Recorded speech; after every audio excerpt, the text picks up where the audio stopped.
लेती आई। का बनाए है दुल्हन?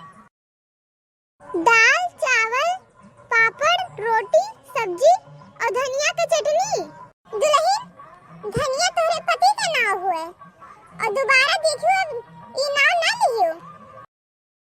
हमरे घर में औरत अपने पति का नाम नहीं लेती। ठीक है?